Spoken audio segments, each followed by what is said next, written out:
Hello again, everyone. Welcome to the Hardy Realty Show. I'm Roger Manus with Rome Business Radio, and we are broadcasting from the Hardy Realty Studios in downtown Rome, Georgia, on beautiful Broad Street. And today, we're going to talk extra special people, are we not? Yes, we are. Absolutely. Hi, I'd like to welcome Devon Smyth with ESP, or Extra Special People. And Michelle Cochran is our representative from Hardy Realty and has sort of become connected here to ESP with some volunteer work. And as Devon said, her volunteering's not over yet, is That's it? right. Once you join us, we are so grateful to have you forever. Absolutely. So thank y'all both for being here. Devon, just off the top, give us a big, broad picture of what ESP is and what it's about. Absolutely. For those who don't know. So ESP launched here in Rome 3 years ago. We were the first expansion city for Athens. ESP has been serving families over in Athens for the last 40 years. It is a program that creates transformative experiences for people with disabilities and their families. And we like to change up the mission a little bit and say changing Rome for the better. Changing communities is our tagline, but gosh, we're changing Rome for the better. Right. So, Yes. well, this is so you said it's been in Athens for 40 years. Yes. And Rome was kind of the first next step. Yes, we were the first time they launched out and thought to dream something outside of the Athens area. And now the organization is based in Atlanta as well. Yes. As it continues to grow. But let's talk about Rome. Yes. And how long have you been with the organization? Because a lot of people will recognize you from the Davies Shelter. Sure. I moved over in August of last year, so 7 months-ish, I think, at this point. Okay. Coming up on my first year. And what attracted you to it? I think the joy and the way that we connect people who are typically unconnected, who don't have community in very intentional ways. We're full of joy. We are thinking about how do we reach out to families who might otherwise not have had resources, but we're doing it with a playfulness and an energy that is contagious. Well, you mentioned joy twice in that response, and Yes. I think most Romans probably know ESP through Java Joy. Absolutely. So, which is one of the things that you guys are connected to. Yes. So just to expand on Java Joy for the folks who may not know what that specific program does. Sure. So Java Joy is our mobile coffee cart. It goes out around the community and serves coffee and hugs. Lots of folks have Coffee and hugs. Coffee and hugs.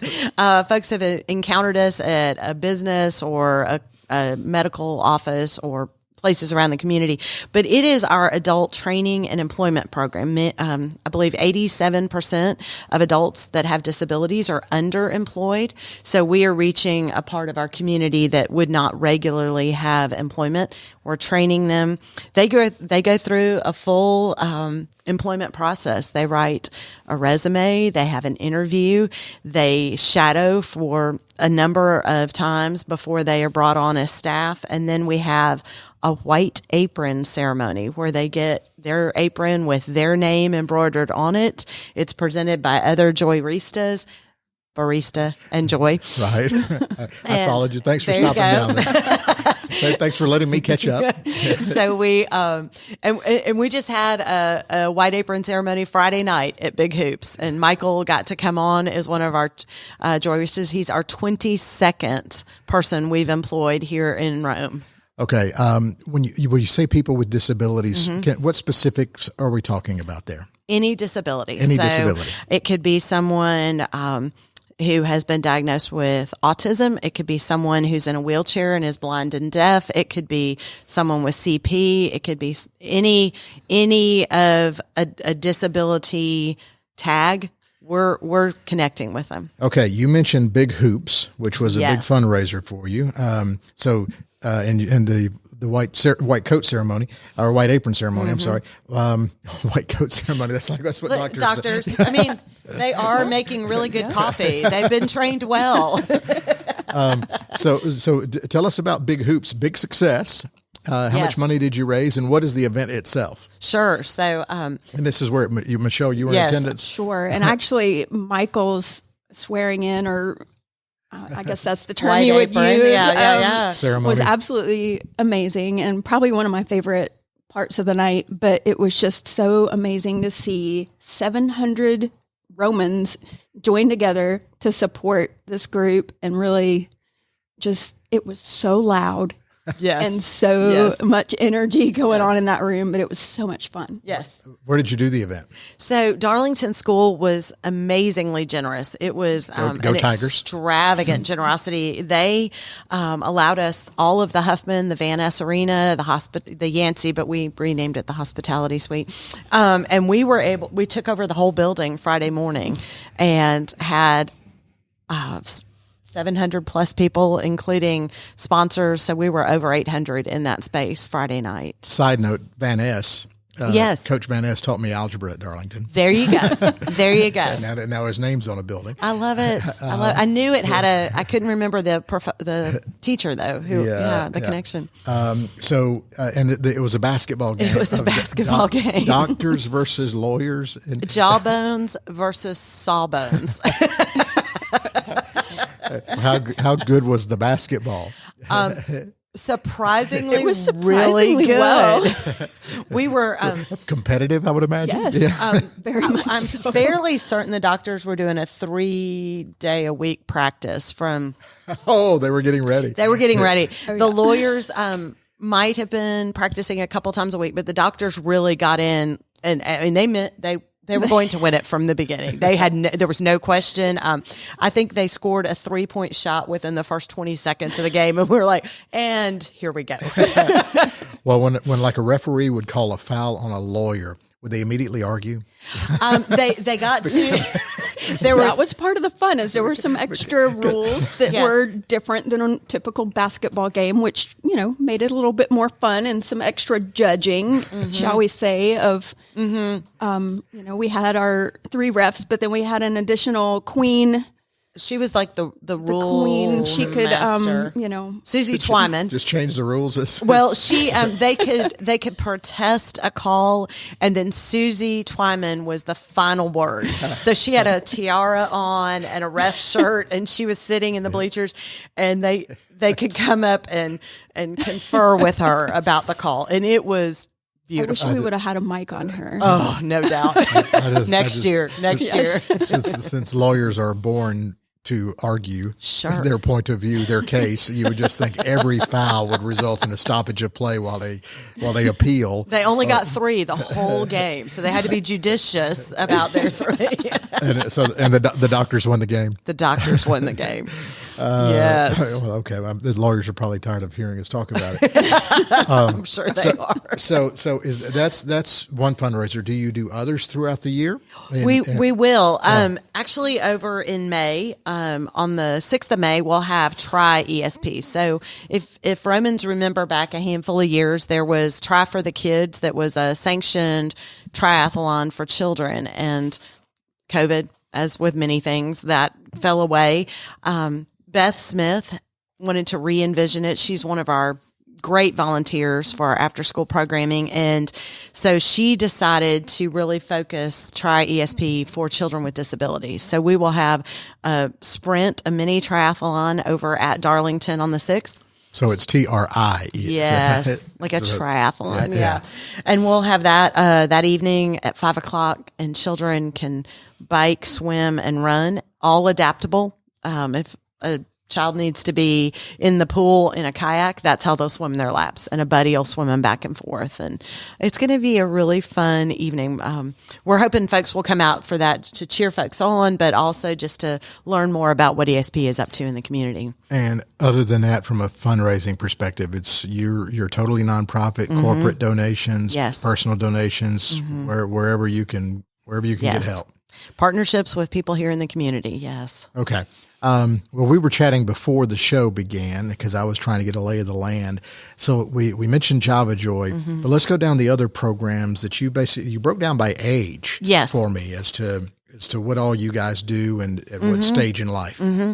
So we have ES Play, which is birth to 4 years old. That's for our littles, music and movement, to help them be in community. But really, if you've had a child with a disability, you're trying to figure out, where do I fit now in Rome? And so ES Play brings families together so that they've got support. So a mom or a grandmother can come in with their 6-month-old and meet somebody who might have a similar disability or is navigating systems and trying to find physicians. So that really, there's benefit beyond that. Yes. They're creating connectivity in this world that they now share. Yes.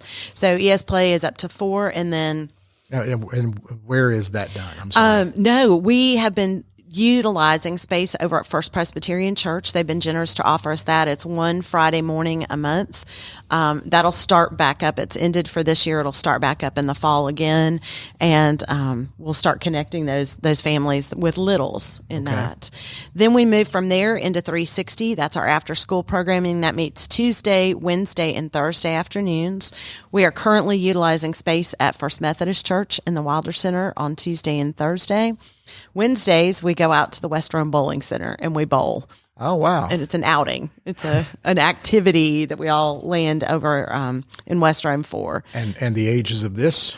4 to forever. 4 to forever. So if you are 28 years old and still needing to be in community, 360 is serving that person. Okay. Yeah. And then we have Hooray, which is our summer camp here in Rome. Last summer was our first summer camp. Again, that's ages 4 to forever. It's open to all ages and all disabilities. That will be a week in June and a week in July this summer. And we would love to have people come out and see what camp is about. And last year was your first camp, right? It was here in Rome, yes. And where do you do it and how many attend and things like that? Sure. So last year, Jessica and Kyle Carney shared their farm. It was an extravagant generosity, and camp was held there. This year, we are moving it out to Georgia Highlands at the campus just right out on 27, and we hope to serve 50 participants this summer at camp each week. Okay, so what are the activities at the camp? Sure. We'll have water. The lake will be used for kayaking and boating out there. We'll have arts and crafts. There'll be archery. Think summer camp the way all of us think of summer camp, and everything is adaptable. We do it for our students, and our participants is adapted. So think of summer camp and just some adjustments here and there. Yes. Michelle, what was your interest in? How did you get connected? And now she won't let you go. Well, Devon's always my connection. We just hit it off, probably 6 or 7 years ago. The first time we met, we just really hit it off. And so as soon as she switched over to ESP and had this vision for this huge fundraiser, she said, "Hey, I'd love to have you involved and help with it." And so, of course, with this, I actually have an education degree, and taught for 10 years. So this is, something special to me. So absolutely. Tapping into that. But also, is this just the mindset of Hardy Realty and the Hardy Helps? Absolutely. Hardy goes above and beyond trying to support organizations like this that really are a part of the community and that give back to the community. And what better mission of a group than this to give back to? Well, and back to the various activities and things. We were talking about the age groups. The Java Joy, that's your adult program. Yes. Right? So we train and employ adults with disabilities. And that, again, 87% of adults that have disabilities are underemployed, would like to work, want to be a part of something. And there's just not been a model for how we bring people into employment. Well, and I know a lot of local businesses have used Java Joy, Hardy, yes. The Chamber. Absolutely. So what's really cool about that is it's cool for us. Mm-hmm. Absolutely. Yes. So talk about your experience, Michelle, at Hardy with the Java Joy. Absolutely. They've come out several times out to Hardy, and it's just so nice to be able to walk outside and see the joy. I mean, you can't help but see the excitement and love of what they're doing, that they're absolutely thrilled to be there.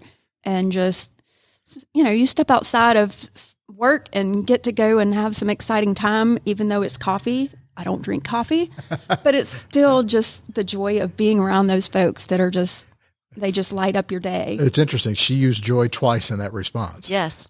It is very intrinsic to who we are as ESP. Mm-hmm. And I can talk about it all day, but I'm going to invite you to come to camp one day this summer and see it, because it really, there's such a... Until you see it or in the middle of it, it's all words, and then you're like, oh, this is what it means.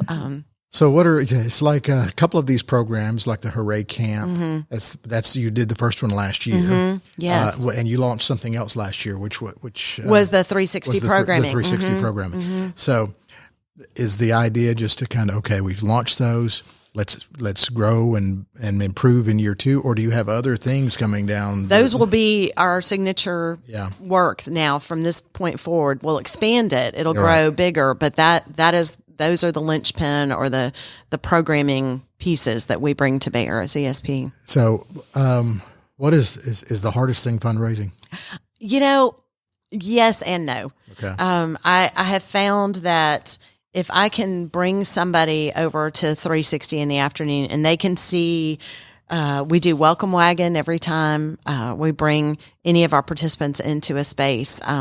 And that's music, and we're so glad you're here. Hello, and it just very hyped and very hyped, very engaging. And then it's like coming into the party. It's like coming into a party. But I mean, what a great way to enter into a space and enter into, even though it's an after school program, you're entering into a party basically every time they arrive at anything. Wow. So that just it kind of sets the tone for the whole day of what they're doing and what ESP is about. That's kind of a similar experience to Java Joy when you absolutely and we talk about Java Joy like it. So yes, it employs our adults with disabilities, but it disrupts the day of the group who's hired them. It makes a different way of engaging with our community. There's 3 Joy Roostas that come out with every event. There's somebody taking an order out at the counter. There's somebody out in front saying, "Can I give you a hug?" And we have a hug counter. Like, we're counting how many hugs are given during an event. And then there's the person behind making the coffee, preparing and making that order exactly to order. And it brings a disruption that reframes how we look at the world together. So from a business perspective, like Hardy, you hire Java Joy to come out, and it can be just for your employees that day, or you can invite your customers. Hey, come by. We've got Java Joy here today, right? Right. So is that how it works? How are businesses using it? So not Hardy, you all have, but Harbin Clinic has hired it and has taken it out to all of their clinics around Rome.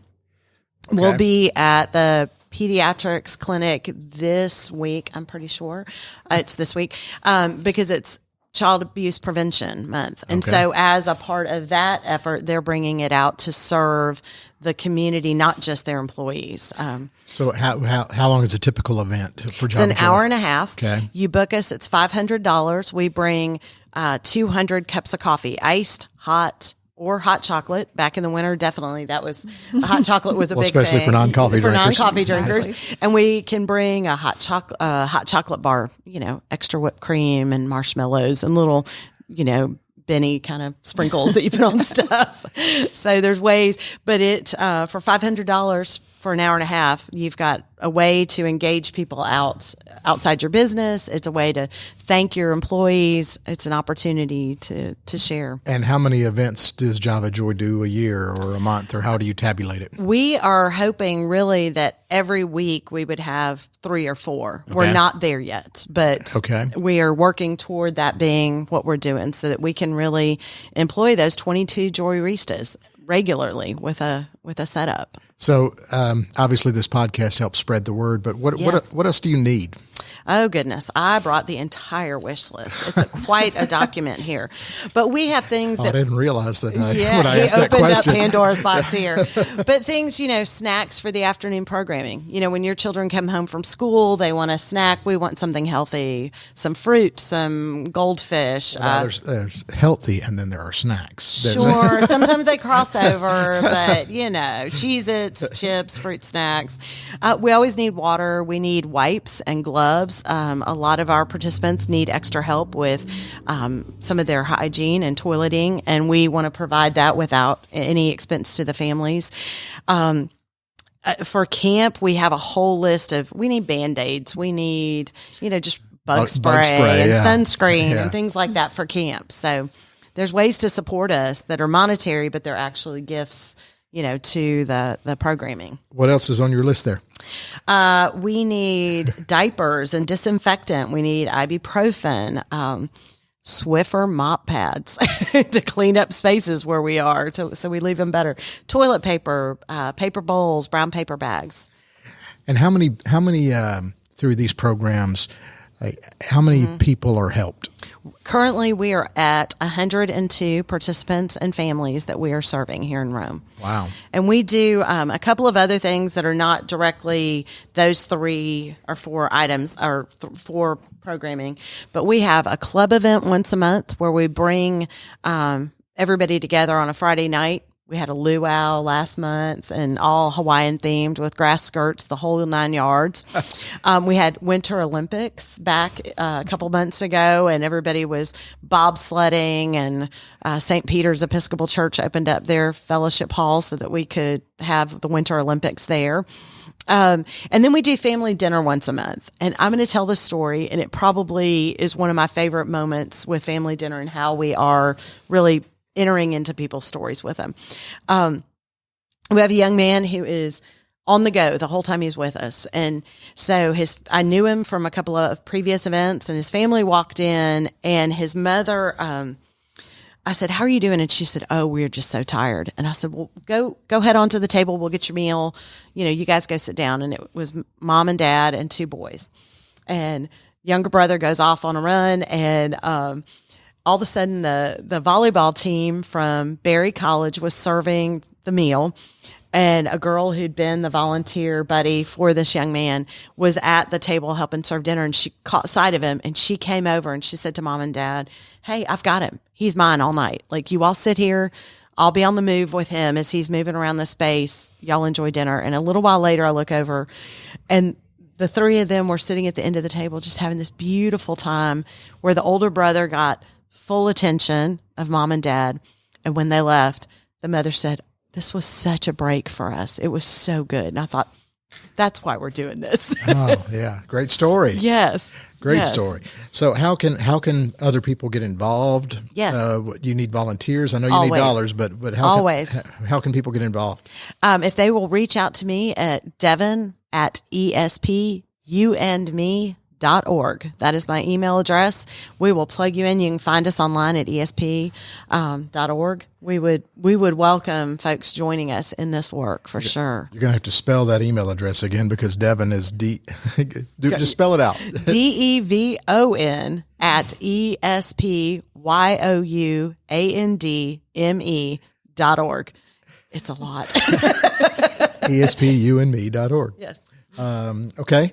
Any final thoughts and anything you want to make sure you get mentioned, Devon, of, any events coming up that you or just want to revisit something? Just a reminder. Well, keep in mind that we've got Try ESP on May 6th. Come and be a part of that evening over at Darlington. Summer camp will be June 5th through the 9th and July 24th through 28th out at Georgia Highlands. And we would welcome folks to come and be with us, volunteer, join us in what we're doing. And you mentioned your email address, but is there a website where people can just go surf and find out more about the camp and things like that? It's the end of my email address, ESPUandme.org. ESPUandme.org. Michelle, final thoughts from you guys at Hardy? Well, give us a call. We would love to help you find your next home. The market is changing, as everyone knows. It's still a seller's market, but it is changing. So, reach out and we would love to share the latest information with you and see how we can help you. Yeah, it was sizzling hot there for a couple of years, wasn't it? It is. And it still is hot. Yeah. It's just shifted a little bit. Again, Hardy, you guys do so much. How do you do it all? you do all these houses. You're so involved in the community and nonprofits. How do y'all do that? We bring coffee. There you go. Lots of caffeine. Yeah. Lots of caffeine somewhere. Yeah. Well, great. This has been very interesting, and it's a great program, and doing a lot of great work. So, thank you so much for being here. Thank you for having us. You've been listening to the Hardy Realty Show podcast here on Rome Business Radio. I'm Roger Manus, and we broadcast from the Hardy Realty Studios in downtown Rome, Georgia, on beautiful Broad Street. Thank you so much for listening.